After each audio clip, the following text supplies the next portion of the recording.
नमस्कार, मैं हूं मृत्युंजय कुमार झा और कमोडिटी सुपरफास्ट में आपका स्वागत है। सबसे पहले हम गोल्ड प्राइस की बात कर लेते हैं। एक बार रिकॉर्ड तेजी है और ग्लोबल मार्केट में $2900 के बेहद करीब पहुंच चुका है। एमसीएक्स पर लगातार एक के बाद एक नया हाई बन रहा है और इस वक्त जब मैं आपसे बात कर रहा हूं तो 84,700 के करीब पहुंच चुका है, रिकॉर्ड हाई बनाया है। ज़बरदस्त तेजी है और दुनिया में जो टैरिफ वार इस वक्त चल रहा है उसका बड़ा इम्पैक्ट हम गोल्ड के ऊपर देख पा रहे हैं। एक बड़ी तेजी मार्केट में इस वक्त भी गोल्ड की कीमतों में दिख रही है और बड़ी तेजी के बीच गोल्ड की डिमांड कैसी है, इस पर बात करने के लिए हमारे साथ इस वक्त एक बेहद खास मेहमान जुड़ रहे हैं। हमारे साथ जुड़ रहे हैं वर्ल्ड गोल्ड काउंसिल इंडिया के एमडी और सीईओ सचिन जैन साहब। सचिन जी, बहुत स्वागत है आपका। मेरा चूंकि डिमांड का आउटलुक आपका आया है, लेकिन मैं एक बात आपसे पहले जानना चाह रहा हूँ। डिमांड पर बात करने से पहले प्राइस पर आप बात नहीं करते हैं, मुझे मालूम है, लेकिन सेंटिमेंट ग्लोबली जो है इस वक्त इन्वेस्टमेंट का बहुत मजबूत है सर। क्या ये जो सेंटिमेंटल इम्पैक्ट या सेंटिमेंट हम स्ट्रांग देख पा रहे हैं ग्लोबली, क्या ये सस्टेनेबल सेंटिमेंट है सर? जी, पहले तो बहुत बहुत धन्यवाद कि आपने हमारे को बुलाया अपने प्लेटफॉर्म पे।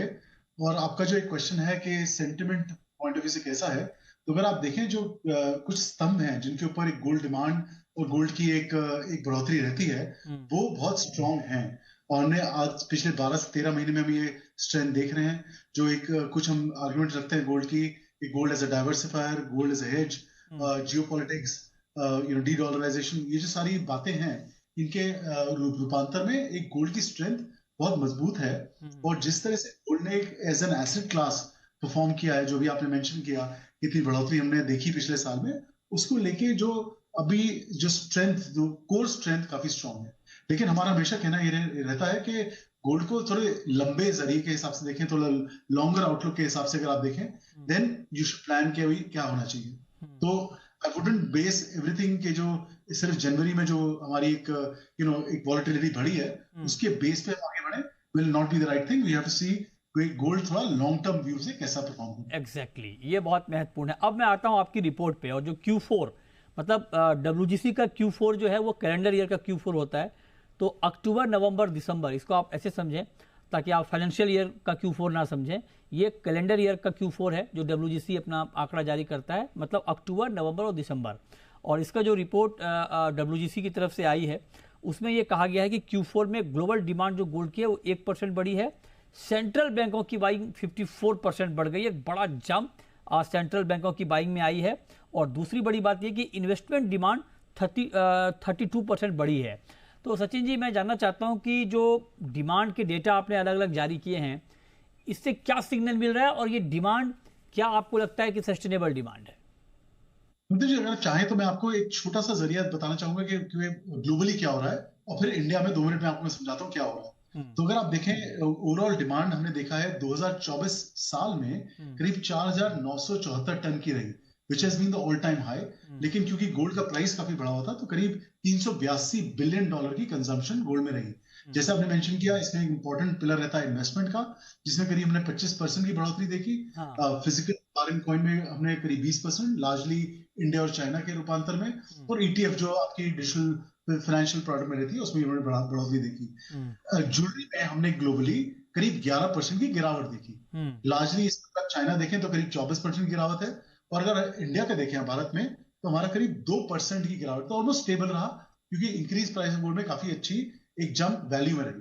तीसरा, सेंट्रल बैंक जो आपने मेंशन किया, इसमें करीब 1045 टन की कंजम्पशन रही, जो बहुत स्ट्रांग है।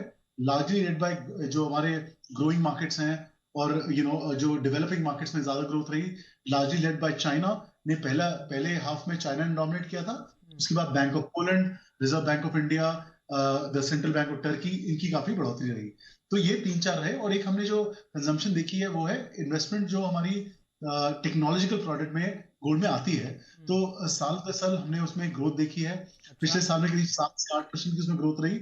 और लार्जली ये जो रही ग्रोथ, ये आर्टिफिशियल इंटेलिजेंस लेड चिप्स, जो माइक्रो चिप्स बन रहे हैं, जिसमें गोल्ड की रिक्वायरमेंट है। तो ये तो ओवरऑल आंकड़ा हमारा ग्लोबल रहा। अगर हम भारत की तरफ आए, तो आप देखेंगे कि हमारा इस बार 5% की हमने बढ़ोतरी देखी कंजम्पशन में, और हमने 802 टन की इसमें कंजम्पशन देखी, जो पिछले साल 2023 में 761 टन थी। और इसको अगर आप डिवाइड करें ज्वेलरी में, जैसे मैंने बताया कि करीब 2% की गिरावट है, लेकिन वैल्यू वाइज करीब 22 से 23% की बढ़ोतरी हमने देखी।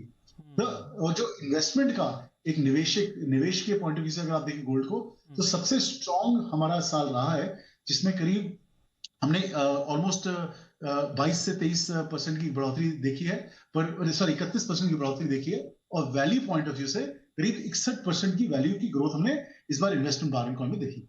ओके, तो ये आपने इंडियन डिमांड और ग्लोबल डिमांड को बहुत डिटेल में बताया, लेकिन अब मैं आपसे जानना चाह रहा हूँ, चूंकि 2024 का साल बहुत ही अनप्रेसिडेंटेड रहा गोल्ड के लिए, और 25 की शुरुआत में भी आप देखिए कि मतलब बहुत ही धमाकेदार पारी गोल्ड की खेली जा रही है, लेकिन क्या चूंकि दाम बहुत बढ़ गए हैं, तो आपको लगता है कि जब आप 2025 का Q1 का डेटा जारी करेंगे, मतलब जनवरी, फरवरी, मार्च, वहां पर कुछ डिमांड में डेंट दिखेगा सर? तो अमरचंद जी, हमने एक इंडिकेशन दिया है कि हमारा एक फोरसाइट हमारा 2025 का 700 से 800 टन की हमने कंजम्पशन प्रेडिक्ट करी है, और इसमें जिस तरह एक तिमाही बढ़ती जाएंगी, हम इसको अपना शार्पर एक आउटलुक देंगे। लेकिन इसमें इंपॉर्टेंट ये देखना जरूरी है कि एक तरफ तो प्राइस गोल्ड का काफी बढ़ रहा है, लेकिन दूसरी तरफ जो भी हमारी रिस्पेक्टेबल फाइनेंस मिनिस्टर ने एक जो हमारा बजट में अनाउंसमेंट करा है, जिससे जो एक इंडियन है, मिडिल क्लास इंडियन है, जिनके हाथ में डिस्पोजेबल इनकम बढ़नी चाहिए, उससे काफी बढ़ोतरी मिलेगी। राइट। हिस्टोरिकली है कि जब भी 1% एक इनकम और पैसा हाथ में कंज्यूमर के हिंदुस्तान में आता है, हाँ, तो उससे 1% करीब गोल्ड की कंजम्पशन भी बढ़ती है। तो हमारा उस कैलकुलेशन के हिसाब से काफी अच्छा पॉजिटिव आउटलुक इस साल का रहना चाहिए। नहीं, लेकिन वॉल्यूम टर्म में तो कुछ कमी आएगी सचिन जी, मतलब दाम बढ़ने के बाद तो ये हमने कई बार ग्राउंड पर, मैं खुद जाता रहता हूँ, ये हमने फील किया कि जिनको 10 ग्राम गोल्ड खरीदना होता है वो 8 ग्राम खरीदते हैं, 5 ग्राम खरीदते हैं दाम बढ़ने की वजह से, या गोल्ड की जगह सिल्वर में शिफ्ट करते हैं, तो वॉल्यूम में कुछ कमी आपको नहीं दिख रही है? नहीं, आप बिल्कुल ठीक कह रहे हैं, आपका बिल्कुल ये सोचना मृत्युंजय बिल्कुल ठीक है, बिकॉज कस्टमर जब जाता है वो एक बजट लेके जाता है, उस बजट से अगर गोल्ड ही खरीदे तो कुछ वो सोचता है कुछ ग्राम 10% 20% कम खरीदता है, वो आपका बिल्कुल ठीक सोचना है। लेकिन मेरा कहना यह है कि अगर एक इंडियन के हाथ में ज्यादा डिस्पोजेबल इनकम इस साल बढ़ेगी, अच्छा। टैक्स रिफॉर्म चेंजेस, उससे एक पॉजिटिव इम्पैक्ट गोल्ड को मिलना चाहिए। राइट, तो आप कह रहे हैं कि ये टैक्स में राहत दी गई है कि 12 लाख तक की इनकम पर कोई टैक्स नहीं, ये जो पैसा होगा ये आप कह रहे हैं गोल्ड में भी शिफ्ट होगा। एक लास्ट क्वेश्चन सर, जो टैरिफ वार इस वक्त ग्लोबल मार्केट में छिड़ा हुआ है, अगर ट्रम्प की ये टैरिफ पॉलिसी कंटिन्यू रहती है, कुछ और देशों पर टैरिफ लगता है और महंगाई बढ़ने का खतरा होता है, डॉलर स्ट्रांग होता है, तब क्या ग्लोबल मार्केट में कुछ गोल्ड की इन्वेस्टमेंट डिमांड में हम कुछ कमी देखेंगे, या फिर आपको लगता है कि सेफ हेवन बाइंग बढ़ती रहेगी? ये जो कॉन्वर्सेशन पिछले कुछ समय से चल रही है टैरिफ को लेके, ये सारी कॉन्वर्सेशन है, काफी सब बहस और चर्चा चल रही है। हमारा सोचना ये है कि एक बार जब वो फाइनल होता है, उसके बाद हम प्रॉपर्ली एनालाइज करके बताएंगे। लेकिन अगेन मेरा कहना ये है कि गोल्ड के अगर फर्म उसके जो स्तंभ है जिसकी वजह से गोल्ड परफॉर्म करता है, वो स्तंभ इस साल में बहुत स्ट्रांग रहने वाले हैं। ओके, तो आप कह रहे हैं कि ओवरऑल जो